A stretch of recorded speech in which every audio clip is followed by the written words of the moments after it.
আজ থেকে ১৪০ বছর আগে শ্রী শ্রী রামকৃষ্ণদেবের আশীর্বাদ পেয়েছিলেন নাট্যমঞ্চের কিংবদন্তি অভিনেত্রী বিনোদিনী দাসী। তার পথ অনুসরণ করেই ছবি মুক্তির আগে বেলুড় মঠে পৌঁছলেন পর্দার বিনোদিনী রূপকিনী মৈত্র।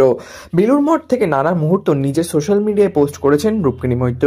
রূপকিনীর পরনে গেরুয়া বসন একেবারে যোগিনীর সাজে সেজে পরিচালক রামকমল মুখোপাধ্যায়ের হাত ধরে বেলুড় মঠে পৌঁছান অভিনেত্রী। দেখা করেন বেলুড় মঠের প্রেসিডেন্ট মহারাজ পূজ্যপাদ্য শ্রীমৎ স্বামী গৌতমানন্দজি মহারাজের সঙ্গে। বেলুড় মঠের প্রেসিডেন্ট মহারাজ পূজ্যপাদ্য শ্রী স্বামী গৌতমানন্দ মহারাজের সামনে হাঁটু গেড়ে হাত জোর করে বসে আবার তার পায়ে মাথা ঠেকিয়ে প্রণাম করতেও দেখা যায় রূপকিনী মৈত্রকে। এদিন পর্দার নটি বিনোদিনী রূপকিনী মৈত্রের মাথায় হাত রেখে আশীর্বাদ করতে দেখা যায় মহারাজ পূজ্যপাদ্য শ্রীমৎ স্বামী গৌতমানন্দজিকে।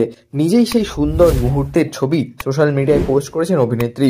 গাড়িতে বসেই বেলুড় মঠের দিকে হাত তুলে প্রণাম রূপকিনী মৈত্রের। প্রসঙ্গত, এর আগে রামকৃষ্ণদেবের দক্ষিণেশ্বরেও পুজো দিতে গিয়েছিলেন অভিনেত্রী। তার জীবনদশায় স্বপ্ন পূরণ হয়নি, তবে অতি সম্প্রতি বিনোদিনীর স্বপ্ন পূরণ হয়েছে। স্টার থিয়েটারের নাম বদলে রাখা হয়েছে বিনোদিনী থিয়েটার। আর এরপরই দক্ষিণেশ্বরের পুজো দিতে গিয়েছিলেন রামকমল ও রূপকিনী। খোদ রামকৃষ্ণ পরমহংসদেবের আশীর্বাদ ধন্য হয়েছিলেন বিনোদিনী দাসী। জানা যায়, একসময় বিনোদিনী অভিনীত চৈতন্য লীলা নাটকটি দেখতে এসেছিলেন রামকৃষ্ণদেব। নিমাইয়ের ভূমিকায় বিনোদিনীর অভিনয় দেখে মুগ্ধ হন।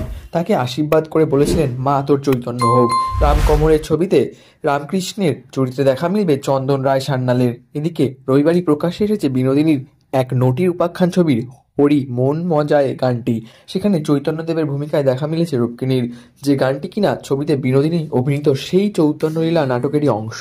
এরকম নিত্য নতুন আপডেটের জন্য আমাদের চ্যানেলটি সাবস্ক্রাইব করে আমাদের পাশে থাকুন। ধন্যবাদ।